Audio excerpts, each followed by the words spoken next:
নির্বাচন যে কোনো সময় হবে, তাই এখন থেকেই জনগণের কাছে ৩১ দফা উপস্থাপন করে নির্বাচনের প্রস্তুতি নেওয়ার আহ্বান জানিয়েছেন বিএনপি চেয়ারপারসনের উপদেষ্টা বীর মুক্তিযোদ্ধা আব্দুস সালাম। ওই চিন্তা করে নির্বাচন যে কোনো সময় হবে, কাজে এখন থেকে নির্বাচনের জন্য প্রস্তুতি নেন। সোমবার দুপুরে রাজধানীর মতিঝিল থানা বিএনপির আয়োজনে কলোনি ঈদগাহ মাঠে রাষ্ট্র মেরামতের ৩১ দফা ও জনসম্পৃক্তি শীর্ষক প্রশিক্ষণ কর্মশালায় বিশেষ অতিথির বক্তব্যে এসব কথা বলেন তিনি। বিএনপি ক্ষমতার জন্য রাজনীতি করে না, বিএনপি জনগণের জন্য রাজনীতি করে, মানুষের জন্য রাজনীতি করে। তাই বেগম খালেদা জিয়া প্রধানমন্ত্রী হওয়ার পরও প্রধানমন্ত্রিত্ব ছেড়ে দিয়েছেন।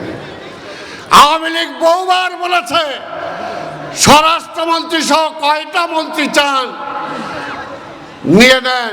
ধুলো ময়লা ও ক্ষতিকর ধূলিকণা থেকে নিমিষেই মুক্তি দেয় চৌধুরী এয়ার পিউরিফায়ার। এর শক্তিশালী সাকশন ঘরের কোনায় কোনায় লুকিয়ে থাকা সকল ধুলা টেনে ফিল্টার করে এবং বের করে আনে নির্মল ও স্বাস্থ্যকর হাওয়া। যদি বিএনপি চাইতো এই ৫ই আগস্টের পরিবর্তনের পরে, যেটা অন্যান্য রাজনৈতিক দল চেয়েছিল, তাহলে বিএনপির নেতৃত্বে জাতীয় সরকার গঠন করে বিএনপি ক্ষমতায় যেতে পারত। কিন্তু বিএনপি জনগণকে ক্ষমতায়িত করতে চায়, জনগণের ভোটে নির্বাচিত হতে চায়। তাই সেটার জন্য আমরা নির্বাচন চাই।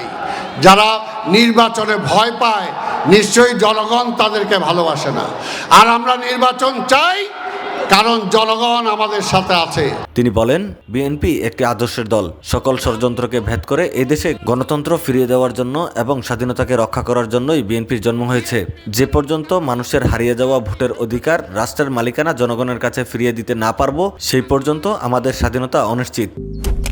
মালয়েশিয়ান প্রযুক্তিতে তৈরি অত্যাধুনিক cleaning machine modern vacuum cleaner যে কোনো ধরনের ধুলো ময়লাকে পরিষ্কার করে ঘরকে করে তুলুন চকচকে ও আকর্ষণীয়।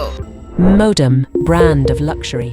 সংস্কার প্রসঙ্গে আব্দুস সালাম বলেন, এই দেশের প্রথম সংস্কারক হচ্ছেন জিয়াউর রহমান। আওয়ামী লীগের লুটতরাজের কারণে মানুষ খাবার পাচ্ছিল না, পরনের কাপড় ছিল না, সেনাবাহিনীতে ডিসিপ্লিন ছিল না, কাউন্টার কু হচ্ছিল। যে সংস্কারের কথা যদি বলতে হয়, তাহলে এই দেশের প্রথম প্রধান সংস্কারক হলো শহীদ রাষ্ট্রপতি জিয়াউর রহমান। জিয়াউর রহমান যখন রাষ্ট্রের দায়িত্ব নেয়, তখন এই দেশ চলছিল না, মানুষ খাবার পাচ্ছিল না, পরনে কাপড় ছিল না, সেনাবাহিনীতে ডিসিপ্লিন ছিল না, কাউন্টার হচ্ছিল। এই যে পুলিশ, তাদেরকে হাফ প্যান্ট পরে লাঠি হাতে ধরায় দেওয়ার মতো অবস্থা হয়েছিল। শিক্ষাঙ্গনে কোনো পড়াশোনা ছিল না, কোথাও কোনো ডিসিপ্লিন ছিল না আওয়ামী লীগের লুটতরাজের কারণে।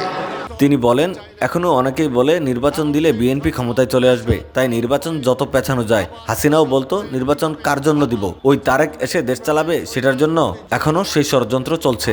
এখনো বলেন অনেকে নির্বাচন দিলে তো বিএনপি ক্ষমতায় চলে আসবো, তাহলে এই নির্বাচন যত পিছানো যায়। আগেও হাসিনা বলেছিল নির্বাচন কার জন্য দেব, ওই তারেক আইসা দেশ চালাবে সেটার জন্য। কাজে এখানেই হলো ষড়যন্ত্র। ঢাকা মহানগর দক্ষিণ বিএনপির আহ্বায়ক রফিকুল ইসলাম মজনুর সভাপতিত্বে সদস্য সচিব তানভীর হাসান রবিনের সঞ্চালনায় প্রশিক্ষণ কর্মশালায় প্রধান অতিথি হিসেবে উপস্থিত হয়ে বক্তব্য রাখেন বিএনপি স্থায়ী কমিটির সদস্য মির্জা আব্বাস। এ সময় বিশেষ অতিথি হিসেবে বাংলাদেশ জাতীয়তাবাদী মহিলা দলের সভানেত্রী আফরুজা আব্বাস সকলের মাঝে ৩১ দফা পাঠ করেন। এছাড়া তারেক রহমানের বিশেষ উপদেষ্টা ডক্টর মাহাদি আমিন সহ ঢাকা মহানগর বিএনপি এবং মতিঝিল থানা বিএনপির কয়েক হাজার নেতাকর্মী উপস্থিত ছিলেন। মেহেদী হাসান রিয়াদ, ভিওডি বাংলা, ঢাকা।